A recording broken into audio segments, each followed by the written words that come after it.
Good morning! Pupunta tayo sa casa, sa Isuzu casa dito sa Taytay. Magpapa-PMS tayo. Pang 4th PMS yata nandito o pang 5th, ay pang 4th, ganun. Sorry, hindi ko masyadong tanda. Sa Tagal. Kasi yung huli nito, friends, nako, October 2023 pa. Hindi na namin PMS. Ngayon lang ulit. Hindi ko alam kung anong mangyayari. Pero, ito, pakita ko sa inyo. Ayan na yung odometer niya. Nasa 69. Ano yung lab? Yung odometer? 69? 14, 058. Labo ng mata ko. 14 pa lang pala. Hala. Pakita ko yung computation, friends, kung magkano aabutin. See you! Ito yung record ni Myoxi ng PMS niya. So, tingnan natin. Yan. Okay. So, tingnan nyo, friends. January 2021.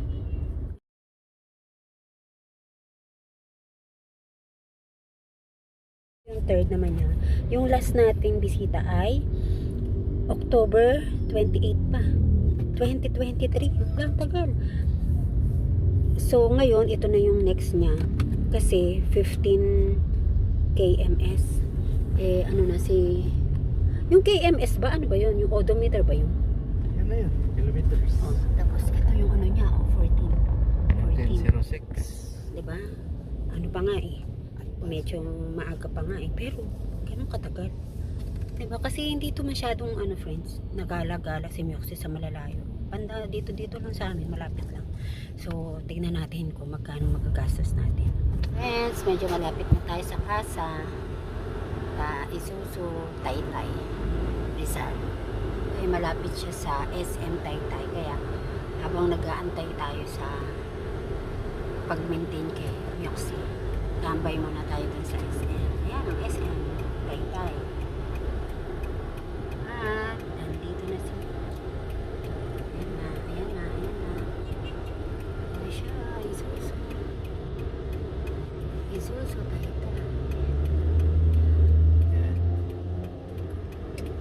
Friends, ipakita ko pala sa inyo si Myoxi. Ayan na siya. Ayan. After ilang years? 6 years? Kasi 2020 namin siya nakuha. Ayan. O, diba? Maganda pa rin siya. Kasi talagang inaalagaan siya ng asawa ko. O, tentab pa rin. Ayan.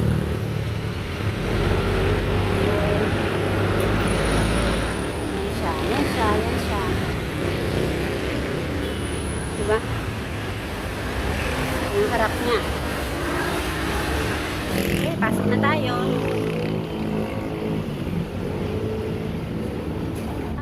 Ito friends, yung loob ng casa. Ayan yung mga naka-display. Ito tayo sa harap.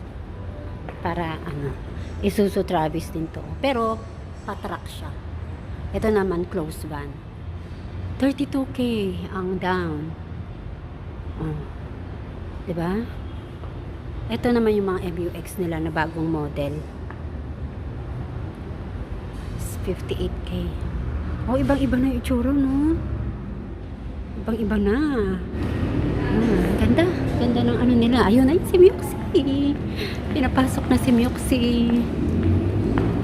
Ayan, dito siya sa service area.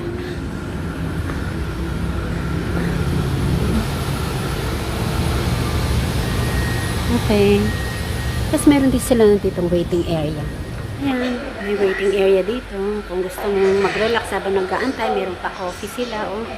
Pero hindi naman ako nagkakape. Ayan, si Myoxi. Sabi ko, pwede ba yung change oil lang? Kasi yung asawa ko, medyo marunong naman siya sa iba. Sa mga brake, sa filter ng aircon, ganyan. Alam naman niya. So, sabi naman ni Miss, discretion naman daw namin yon. So, kung ano lang yung gusto namin ipagawa. Pero, sabi ko, i-check na rin muna kung ano yung mga recommended nilang kailangang palitan. Yun, tsaka kami mag-decide. At kung carry ng budget. Kasi, alam mo na, ang hirap ng buhay ngayon, friends. Diyos ko, Lord. So, kung ano yung kaya ng asawa ko, gawin na niya. At yung hindi kaya, dito na. Okay, wait lang tayo mamaya, friends. Okay. Ito yung rough niya, rough estimate niya, friends. Hindi pa to final. Depende pa yun sa atin kung ano, i-go na natin. So, ayan, nasa 20,000. Friends, kasi parang may papalitan na aircon filter, tsaka yung cover niya. Ayan, ayan yung dinagdag. Pero kasi kung wala yan, nasa 15,000. Wala ko lang 16,000.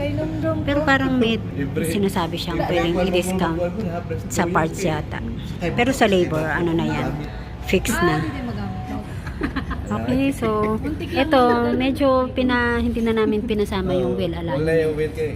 Kaya medyo bababa yung bill natin. So yan basta yung rough, mga nasa 18. Pero ito dinagdag yung sa aircon filter tsaka cover. Ayan. Basta ang inalis lang dyan, friends, yung wheel alignment. Kasi okay pa naman siya, sabi ng asawa ko. Okay. So, ayan. Mamaya, malaman natin yung final. Pero i-go na namin to. Nasa 18 daw yung rough. Nagbibisaya na sila. Hindi ako makaintindi. Pasensya na. Okay. Babalikan na namin si Myoxi. Galing kami dito sa SM. Oh, super init. Lalakarin lang namin. Wala sa SM. So, ito. Malapit lang naman ang ano. Malapit lang ang kasa. Kaya lalakarin lang natin.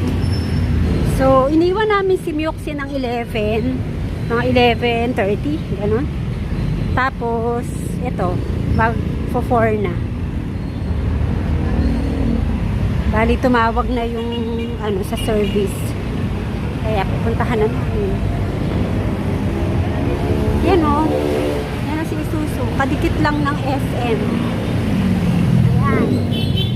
Ayan na pala si Myoxi o. Nakalabas na. So, babayaran muna natin, ha? Babayaran muna namin ang yung mga nagawa. Ay, wait lang. Oo. Oo. Ayan. So, ito na yung final naming babayaran. Naging, ano ba yun? 12,000. Magkano yun? Labo ng mata ko. 620 po. 620. Okay, ang laki nung inano. Kasi may mga discount yata sila. Okay. Sige, bayaran muna natin. So, yan. Ang cashier nila. Ayan. Kasi yung wheel alignment binawas dyan. Tapos, yung mga parts yata, meron silang discount 10%. Oh, diba? From ilan kanina? 20,000. Ito na lang. Teka lang. I-ano natin yung... Ito na tayo. Hello, miss. Good afternoon.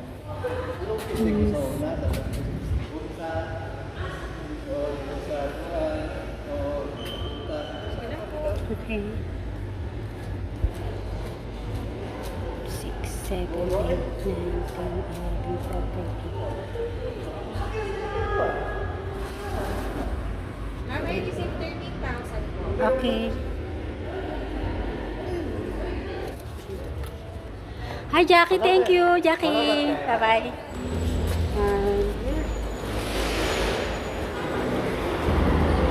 Nababad siya sa init, friends. Ang hirap naman pumasok ka agad. Medyo paanuhin muna natin. Palamigin. Ayan. Buksan muna niya yung ano, aircon para malamig-lamig. Okay. So, friends, ito yung mga ginawa. Ayan. Yung mga pinalitan. Tigan nyo mabuti. Ayan. Para meron kayong idea. Binigyan yata nila kami ng 10% discount. Kasi di ba kanina 20,000 yung rough computation. O naging ano na lang siya. 12. Ay, salamat. Thank you, Lord. Thank you, God. Ang laki nang nabawas.